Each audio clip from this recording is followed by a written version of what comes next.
आज मैंने कुछ टॉपिक ऐसा सोचा है जो आपकी इस एज ग्रुप के लिए काफी रेलेवेंट है, क्योंकि यहाँ पे सारे स्टूडेंट्स हैं। तो इस टाइम पे कुछ ऐसा है जो हमको समझना बहुत जरूरी है।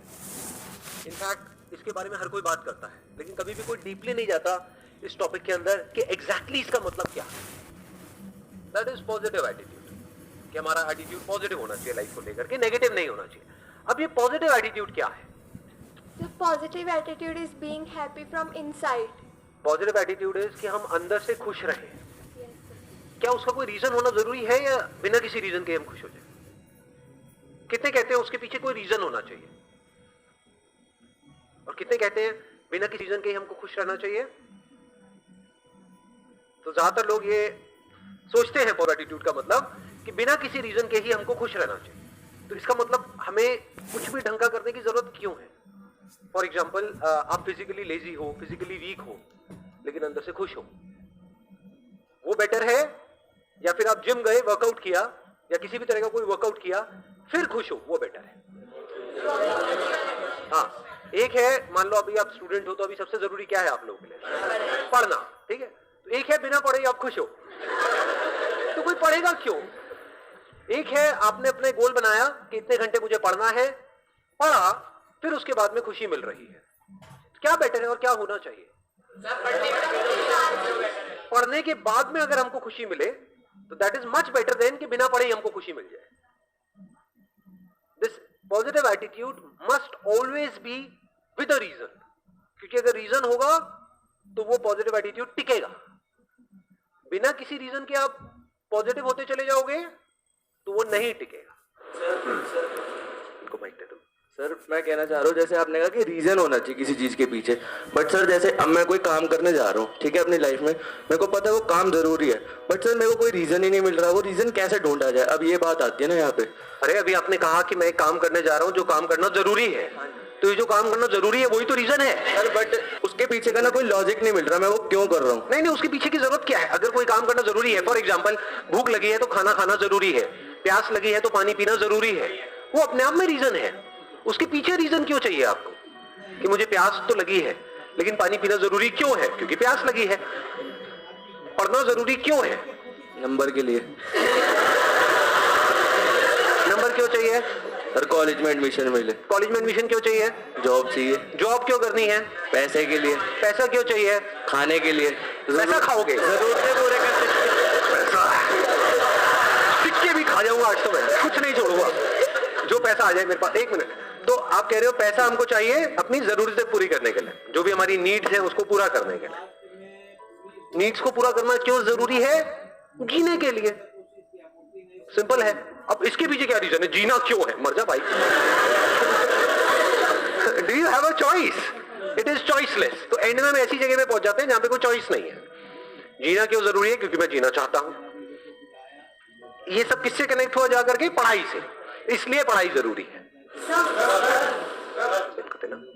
सब जैसे पॉजिटिव एटीट्यूड है तो वो मुझे जरूरी तो है लाइफ में, लेकिन मान लीजिए हमने कोई एंट्रेंस एग्जाम दिया या फिर हमने कोई गोल लगाया है वो हमारा अचीव नहीं हो पा रहा, तो वहाँ पे पॉजिटिव एटीट्यूड कैसे आएगा? जैसे किसी ने एंट्रेंस एग्जाम दिया, किसी एएस का दिया, नीट का दिया, वो क्लियर भी नहीं हो पा रहा। बहुत लोग इस वजह से सुसाइड ये सब अटेम्प्ट करते हैं, तो उसमें हम कैसे इसको ओवरकम कर सकते हैं? Excellent point. Let's give big hand for her.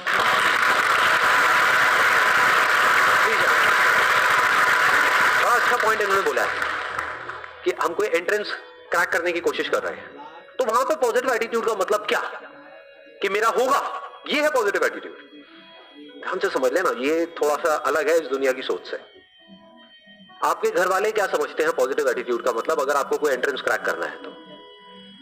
कि बेटे पॉजिटिव सोच, तेरा होगा। क्या ये पॉजिटिव एटीट्यूड है?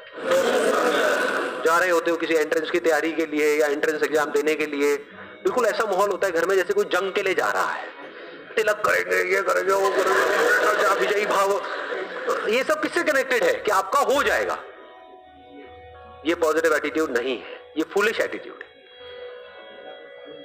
क्यों है ऐसा? अभी थोड़ी देर पहले मैंने क्या कहा था कि positive attitude must be backed by a reason. It must be based upon your actions, not the results. अगर रिजल्ट्स के बेस पे आपका एटीट्यूड पॉजिटिव है तो उसको पॉजिटिव एटीट्यूड नहीं कहेंगे, उसको बेवकूफी कहेंगे। इसी वजह से लोग सुसाइड कर लेते हैं, इसी वजह से लाखों बच्चे डिप्रेशन में चले जाते हैं। कभी डीपली तो समझा ही नहीं पॉजिटिव एटीट्यूड का मतलब क्या, ना आपने ना आपके घर वालों ने। तो उन्होंने क्या आपके माइंड में डाल दिया, बेटा तेरा होगा, बेटा तेरा, चुप चुप बोल। जरा सा मुंह से भी निकल जाए ना कि मेरा नहीं हुआ तो अरे नहीं बेटा तू क्यों नेगेटिव सोचता है, तू तो बहुत ही नेगेटिव है। नहीं, ऐसे ऐसे डायलॉग सुनने को नहीं मिलते हैं। चुप चुप बोल, होगा ना होगा ना होगा ना, माता रानी हमारे साथ है, ये भगवान हमारे साथ है, वो सारे भगवान सारे देवी देवता आपके साथ है, आप ही के साथ है, बाकी किसी के साथ नहीं है ना। सोचने वाली बात है। वैसे जो भगवान है वो आपके साथ है या बाकी भी जो दे रहे हैं उनके साथ है? क्योंकि अगर उनके साथ है तो आपका नहीं होगा, उसका ही होगा ना। तो किसके साथ है? सबके साथ है, तो सबका क्यों नहीं हो रहा? पहले इस एटीट्यूड में फ्लॉ देख लेते हैं कि इस एटीट्यूड में फ्लॉ क्या है, जिसको मैं कह रहा हूं ये पॉजिटिव नहीं है, फुलिश एटीट्यूड है। आपने रिजल्ट के बेस पे अपने एटीट्यूड को डिफाइन कर दिया। अगर बार बार अपने आप को बोलते रहोगे मेरा होगा, मेरा होगा, मेरा पक्का होगा, मेरा पक्का होगा, तो कुछ दिन तक अगर ये बोलते रहे ना, जैसे कुछ भी बकवास अगर आप बोलते रहोगे तो आपका माइंड उसको सच मान लेगा। तो आपको लगने लग जाएगा कि मेरा तो पक्का होगा। और अगर इसके बाद भी आपका नहीं हुआ तो क्या होगा? बहुत मजा आएगा या झटका लगेगा कि ये क्या हो गया? जितना स्ट्रांगली आपने मान रखा होगा कि मेरा होगा, जितना स्ट्रांगली, उतना ही बड़ा झटका लगेगा। सही बात है या नहीं?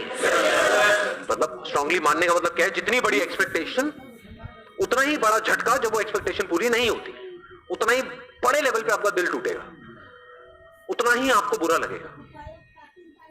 अब यहां पे क्या किया जाए? क्योंकि जो होना है या नहीं होना है, क्या वो आपके हाथ में है? क्यों नहीं है आपके हाथ में? आप कहते रहे हो नो सर, क्यों नहीं है आपके हाथ में? जैसे कुछ चीजें हैं जो हमारे हाथ में है।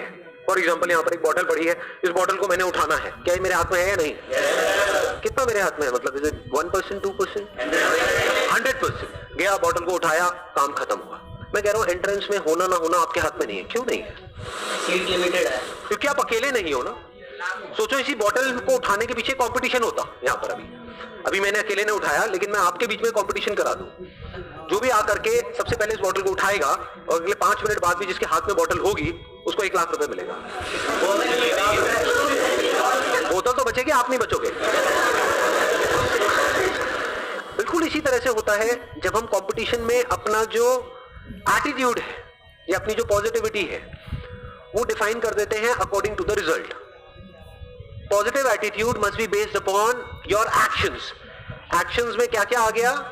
जो भी एक्शंस आपने पास्ट में लिए हैं या अभी प्रेजेंट में ले रहे हो या फ्यूचर में लेने वाले हो। It must not be based upon results. क्यों it must not be based upon results? क्योंकि एक्सपेक्टेशंस बहुत ज्यादा बढ़ जाती हैं और जब वो एक्सपेक्टेशंस पूरी नहीं होती है तो नंबर 1 हम पूरी तरह से टूट जाते हैं। और जब एक्सपेक्टेशंस इतनी ज्यादा बढ़ जाती है तो उसकी वजह से डर भी उसी लेवल पे बढ़ जाता है। और ज्यादा डर करके आप किसी काम को करते हो तो आप नहीं कर पाते हो। लेकिन अगर आपके एक्शन 100% हो, जो भी सक्सेसफुल होने के लिए आपको जिस लेवल के एक्शंस लेने पड़ेंगे, एक्शंस अगर 100% हो, एक्सपेक्टेशन 0% हो, तब क्या चांसेस हैं आपके सक्सेसफुल होने के? ऑलमोस्ट 100%। इसलिए मैं कह रहा हूं कि attitude and positivity and this positive thinking, positive attitude must be based upon your actions. अपने actions को ऑब्जर्व करना है, अपनी स्ट्रेंथ्स को ऑब्जर्व करना है, उसके बेस पे डिसीजंस लेने हैं। उसके बेस पे अगर आपके अंदर एटीट्यूड है तो वो अच्छा है।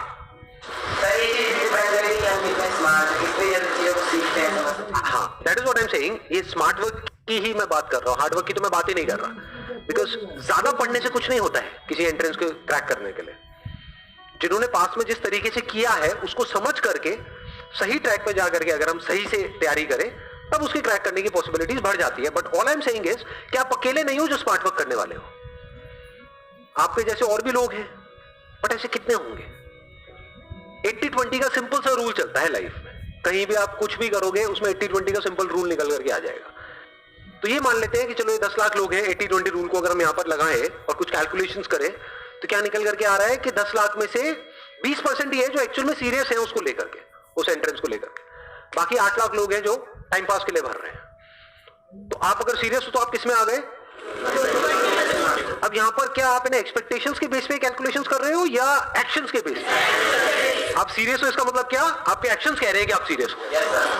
तो आप किस में आ गए? 2 लाख में आ गए। 2 लाख में से भी 20% लोग ऐसे हैं जिनके अंदर एक्चुअल में कैपेबिलिटी है उसको क्रैक करने की। 80% लोग हैं जो सीरियस तो बहुत है, बहुत ज्यादा सीरियस है, जिनको एक्सपेक्टेशंस पूरी है लेकिन उनमें कैपेबिलिटी ही नहीं। जैसे फॉर एग्जांपल कोई रेस है, मैं आपसे पूछता हूं इस रेस को जीतने की कैपेबिलिटी है आप में या नहीं है? सारे बोल देंगे हाँ है। जब भागेंगे तब पता लगेगा कि किसमें कितना दम है कि नहीं? Because that is a competition. जब भी आप कॉम्पिटिशन में जा रहे हो तो आपको एनालिसिस करना होता है कि मेरी कैपेबिलिटी क्या है in comparison to other people. That is called competition. अब ये जो 40,000 है जो सीरियस भी है, जिनमें कैपेबिलिटी भी है, इसमें से भी सिर्फ 20% लोग ऐसे हैं जो बहुत ही मैसिव लेवल के एक्शंस लेने वाले हैं, यानी वो बिल्कुल डिस्ट्रैक्ट नहीं होंगे अगले 2 साल तक, जिनका फोकस वन पॉइंटेड होगा। समझ गए? वो सीरियस भी है इसको क्रैक करने को लेकर के, कैपेबिलिटी भी है और एक्शन भी उसके लेवल का लेने के लिए वो तैयार है, जिस लेवल का एक्शन जरूरी है उसको क्रैक करने के लिए। सिर्फ बातों से नहीं होगा, सोचने से नहीं होगा, बहुत कुछ करना पड़ेगा, बहुत सारे सैक्रिफाइसेस देने पड़ेंगे, बहुत दिमाग लगाना होगा। उसके बावजूद भी कैपेबिलिटी है, उसके बावजूद भी बिल्कुल ऐसा है किसी ओलंपिक्स में जाकर के आपको गोल्ड मेडल जीत के लाना है।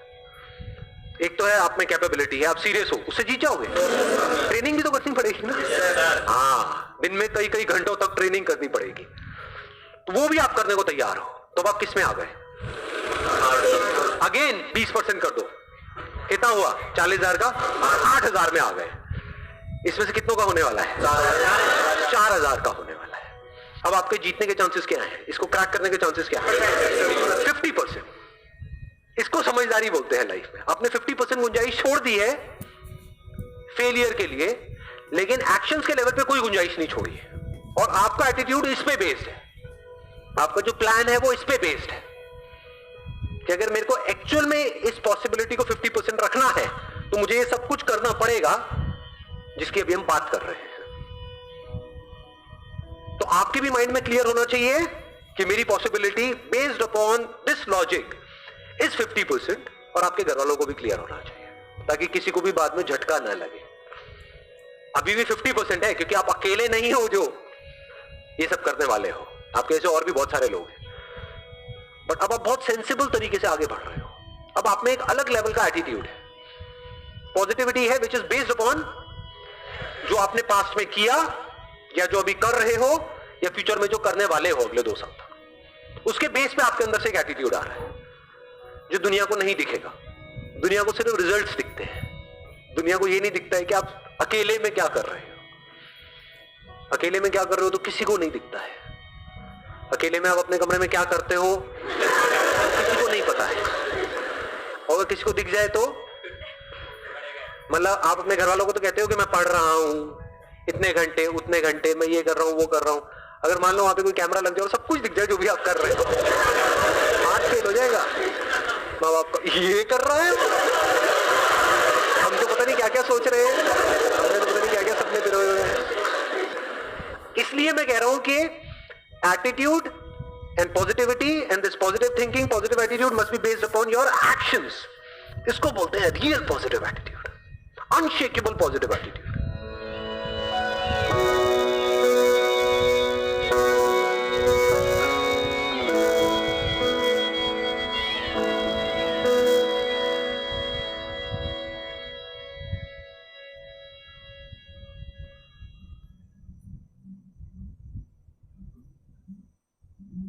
खर्च है